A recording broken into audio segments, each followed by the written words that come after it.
Yo les amis, j'espère que vous allez tous très bien et je suis très content de vous retrouver pour une nouvelle vidéo. Alors, dans quelques jours à peine, bien sûr, c'est le moment qu'on attend tous, le retour de la Ligue des Champions, ces quarts de finale aller avec l'événement majeur qui ressort peut-être le plus, c'est l'affiche Bayern-Paris Saint-Germain, bien sûr. Pour autant, avant cette rencontre et avant cet affrontement sur la scène continentale, les deux formations vont disputer des échéances nationales particulièrement clés ce week-end. Et du coup, je trouvais que c'était un prétexte vraiment idéal pour revenir pour faire quelque part l'avant-match. On va faire une preview vraiment spécifique lundi pour détailler les clés de cette rencontre, de ce quart de finale aller, mais aujourd'hui, on a l'opportunité de se demander qu'est-ce qu'on va chercher à analyser ce week-end, quels sont les éléments qui vont retenir notre attention ce week-end, puisque le Bayern joue Leipzig, se déplace à Leipzig, c'est samedi 18h30, et 1h30 avant ça, juste avant ça, le PSG reçoit le LOSC au Parc des Princes, le leader du championnat allemand contre son dauphin, le leader de la Ligue 1 contre son dauphin. C'est des affiches qui sont en soi suffisamment intéressantes, mais qui en plus ont cette petite valeur ajoutée. Ça permet une projection sur la rencontre de mercredi soir. Alors du coup, on va commencer par le Bayern, on va commencer par ce Leipzig-Bayern samedi 18h30 pour dire que, alors là il y a 4 points d'écart entre les deux formations, c'est un petit peu plus qu'entre Paris et Lille, 4 points, mais qui permettraient tout de même à Leipzig de revenir dans la course au titre à quelques journées de la fin avec une victoire à domicile. L'enjeu est énorme. Plusieurs questions, bien sûr, qui ressortent au premier plan, mais la première, c'est consécutif à ce qu'on a appris il n'y a pas si longtemps que ça. Comment pallier au forfait de Lewandowski ? Robert Lewandowski qui s'est blessé avec la Pologne sur cette trêve internationale, qui manquera les deux rencontres contre le Paris Saint-Germain. Ces quarts de finale de Ligue des Champions qui ont aussi la particularité de se jouer sur 2 semaines consécutives, donc on enchaîne tout de suite sur une période très riche, très intense. Mais du coup, évidemment, ça laisse beaucoup moins de temps aux joueurs blessés pour récupérer. Lewandowski manquera les 2 matchs, manquera aussi la rencontre de ce week-end contre Leipzig. Comment est-ce que le Bayern va s'adapter ? C'est vraiment une question cruciale, on va revenir dessus. L'autre, c'est aussi à quel point est-ce que cette trêve internationale aura pesé dans les jambes de joueurs qui ont beaucoup joué. Par exemple, sur la sélection allemande, sur la Mannschaft, on a Kimmich, Goretzka, Sané et Gnabry qui ont disputé tous les 3 quasiment 3 fois 90 minutes, peut-être quelques sorties en fin de rencontre ici et là, autour de la 75e, 80e, mais en gros, ils étaient tous les 4 titulaires des 3 rencontres, donc quasiment 270 minutes dans les pattes sur une dizaine de jours à peu près. Ça risque de peser lourd aussi. On aura quelques éléments de réponse par rapport à ces questions dès samedi. Mais alors pour Lewandowski, on va faire un petit focus sur cette question, je trouve que c'est la plus intéressante. Comment remplacer Lewandowski ? Le plan du Bayern pourrait ressembler à celui que j'imaginais pour l'Allemagne dans le fameux épisode de retour consacré à l'Allemagne avec Thomas Müller en numéro 9 et Goretzka en 10. Après le truc c'est que ça suppose une réorganisation au milieu. Si tu mets Goretzka en 10, il faut trouver un partenaire à Kimmich. Ce tandem a été vraiment le tandem du Bayern Munich cette saison. C'est aussi le tandem victorieux du Final 8, notamment de la finale contre le PSG. Donc comment est-ce que tu réorganises cet entrejeu ? En montant Goretzka, on peut imaginer Alaba par exemple, aux côtés de Kimmich. Lucas Hernandez, latéral gauche. Alaba a beaucoup joué sur ce poste cette saison et aussi en tant que défenseur central, encore plus en tant que défenseur central, mais finalement très peu latéral gauche. Une apparition seulement sur l'ensemble de la saison. Donc on peut imaginer ce combo. Le truc c'est que Boateng est suspendu pour le match contre Leipzig. Boateng est suspendu et du coup il faut un autre défenseur central aux côtés de Niklas Süle qui lui devrait être rétabli à temps. Il y avait une petite alerte sur sa condition physique, encore une fois liée au match de l'Allemagne sur la trêve internationale, mais finalement il devrait être rétabli, donc au moins il y aura Süle, mais il faut vraisemblablement Alaba en tant que deuxième défenseur central. Du coup, si tu mets Goretzka en tant que 10, il y a un trou à côté de Kimmich, et je pense que ni Marc Roca, ni Javi Martinez, Tolisso est blessé, il n'y a aucune des options qui donne vraiment satisfaction, que tu peux imaginer conduire à la fois contre Leipzig et reconduire contre le Paris Saint-Germain dans quelques jours. Du coup, comment est-ce que tu fais ?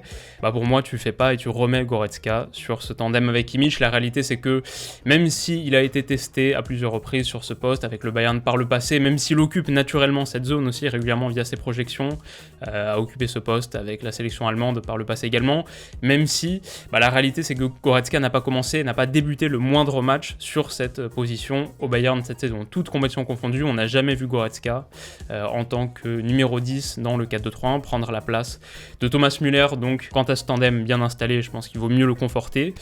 Et alors, on peut imaginer plusieurs autres scénarios pour remplacer Lewandowski, par exemple du poste pour poste, simplement changer le numéro 9, mettre Eric Maxim Choupo-Moting à la place.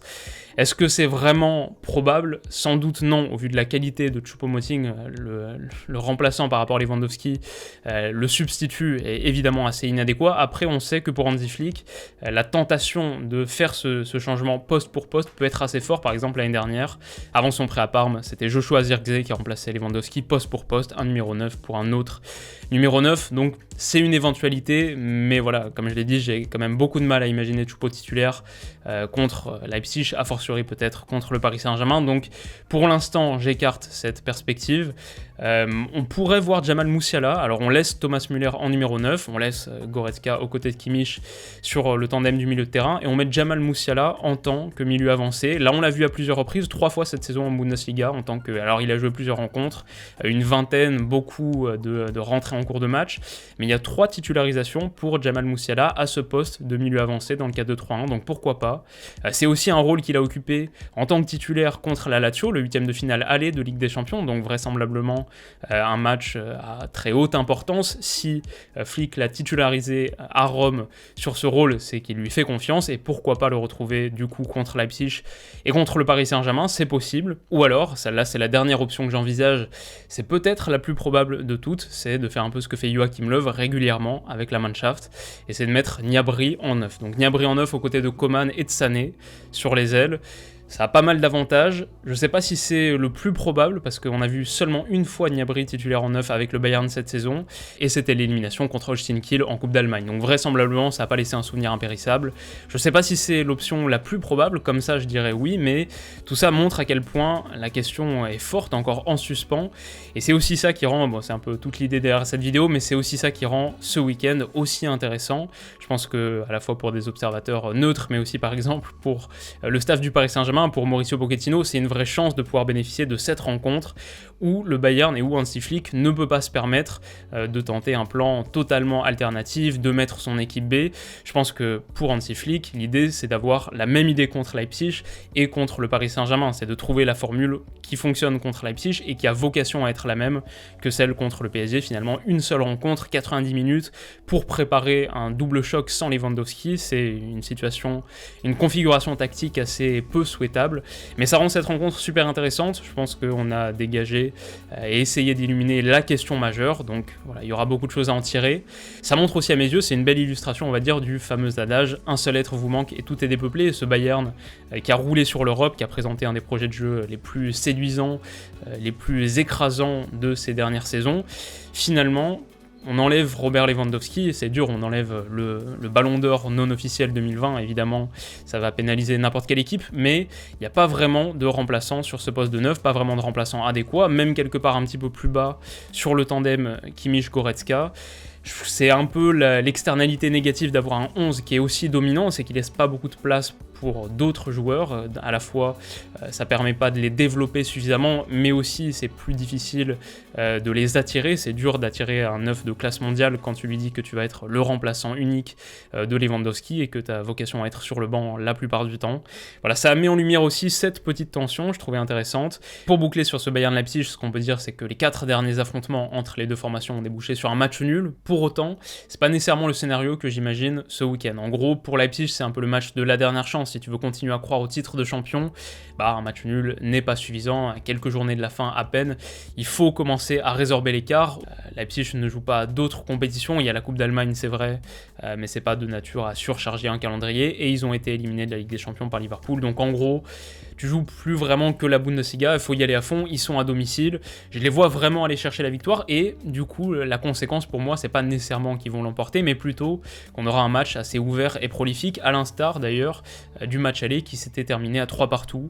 Les codes du coup, c'est Leipzig 2,82, le nul 3,75, et le Bayern 2,35, c'est quand même assez rare de voir le Bayern aussi haut sur un match de Bundesliga, je pense que c'est assez bien représentatif, c'est un bon reflet quelque part de la question qu'on s'est posée au cours de la vidéo, à savoir quel est le niveau de performance qu'on attend d'un Bayern qui évolue sans Robert Lewandowski, d'un Bayern à quelques jours d'une échéance cruciale contre le Paris Saint-Germain, où il y a forcément la question de la préparation mentale, d'une certaine conservation d'énergie, peut-être a fortiori avec les échéances sur cette trêve internationale qui ont été très fortes pour la Mannschaft. Donc voilà, cette cote en forme de point d'interrogation, je pense que c'est bon, elle vaut ce qu'elle vaut, mais elle est aussi un beau symbole d'à quel point cette rencontre va être intéressante à suivre, pleine d'enseignements peut-être.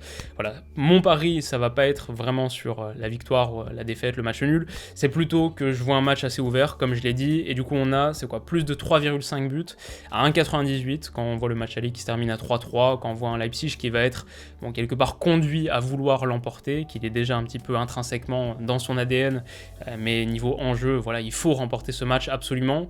C'est en gros ce que j'imagine, plus de 3,5 buts, un match assez ouvert.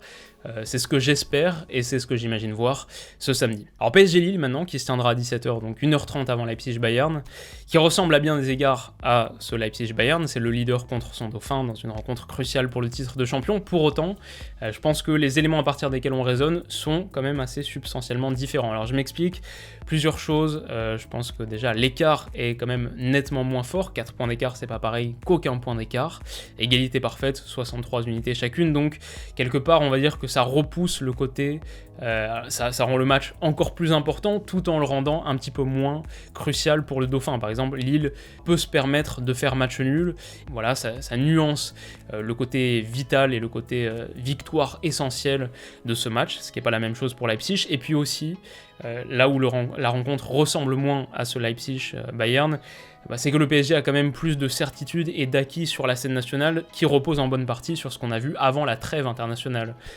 Contre Lyon à Lyon, le succès 4-2, quelques jours plus tôt en Coupe de France, peut-être c'est encore plus important quand on évoque PSG Lille, c'est un PSG Lille remporté 3-0 par le PSG. Le score est peut-être un peu flatteur, repose en bonne partie sur la très belle perf de Keylor Navas, mais tout de même, il y a une certaine confiance, une certaine garantie apportée par ces prestations-là.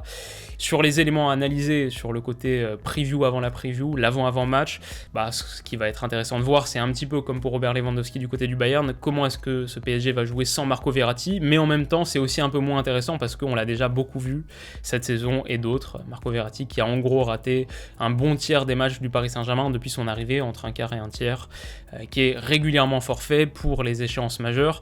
C'est pas quelque chose à relativiser ou à nuancer, c'est vraiment super important et grave entre guillemets. Pour moi, je l'ai toujours dit, il vaut mieux avoir Verratti Mbappé ou Verratti Neymar que Neymar Mbappé, c'est un chaînon essentiel. Donc c'est vraiment un point majeur, mais on a d'autres références sur lesquelles s'appuyer pour voir comment le PSG peut s'adapter sans Verratti. Donc ça rend ce match un petit peu moins intéressant de ce point de vue-là. Ni le PSG, ni Lille n'a véritablement besoin de remporter cette rencontre. Je pense qu'un nul, quelque part, conviendrait plus ou moins aux deux formations. Je pense que le PSG va l'emporter, leur cote est assez haute d'ailleurs, un petit peu comme le Bayern, mais beaucoup moins, ce qui est assez parlant aussi. C'est 1,67, le nul 3,85 et Lille 5,25, ok. Mais ce que je veux dire à travers ça, c'est que pour moi, à la fois le PSG a moins besoin de l'emporter, mais ne peut pas se permettre de perdre, et on peut imaginer aussi que s'ils prennent un avantage, ou s'ils sont dans une position assez confortable autour de l'heure de jeu, la réflexion sera plutôt de s'économiser en attendant la rencontre du Bayern, et qu'ils vont pas pousser absolument. Tout ça me fait dire qu'on verra un match un petit peu plus pauvre en but, et du coup, le prono que j'imagine le plus, même si je pense que le PSG l'emportera, le prono que j'imagine le plus, c'est moins de 2,5 buts dans le match, et c'est coté là à 1,74, c'est un petit peu plus que la victoire du Paris Saint-Germain. Voilà, en gros, je pense qu'à la fois sur ce Lille, dont la production offensive est assez décevante, il n'y a finalement aucune victoire sur les 3 dernières rencontres, toutes compétitions confondues, et un seul but marqué sur les 270 dernières minutes, une animation offensive qui déçoit, qui pêche à bien des égards, ça plus un PSG qui peut mettre peut-être un peu la cadence douce sur le dernier tiers de la rencontre. Voilà, on ne sait pas, peut-être que ça finira à 4-3, mais ce que j'imagine, c'est un petit peu moins de buts que ce qu'on peut imaginer, et ce qu'on peut imaginer surtout pour Leipzig-Bayern. Ça reste assez bien coté, donc c'est mon pari sur ce match. Alors du coup, si vous voulez transformer ces intuitions ou les vôtres, qui sont peut-être différentes, et c'est peut-être même souhaitable, si vous voulez transformer tout ça en action, vous pouvez le faire sur BetClick. Vous pouvez bénéficier, comme vous le savez, de leur offre de bienvenue, leur bonus d'inscription, c'est jusqu'à 100 € offert. Vous pouvez en bénéficier en utilisant le code promo Willou qui débloque le bonus et qui qui aussi m'octroie une belle commission à chaque utilisation, ça m'aide beaucoup, vous le savez très bien. Donc code promo Willou sur BetClick, je vous mets les liens qu'il faut en description et en commentaire. Et je vous remercie d'avoir regardé cette vidéo, merci vraiment. Un petit pouce bleu si ça vous a plu est aussi le bienvenu, bien sûr.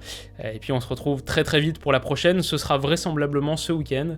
J'espère dans 2 jours. Retour Belgique, le 13e épisode de retour, c'est sûr que le prochain épisode de retour, ce sera la Belgique, et j'espère dès ce week-end, avant d'enchaîner sur un rythme assez fou de Ligue des Champions qui va être super intense, ça va être super cool, j'ai vraiment hâte de tout ça, donc avant que la Ligue des Champions démarre, sans doute un épisode de retour Belgique.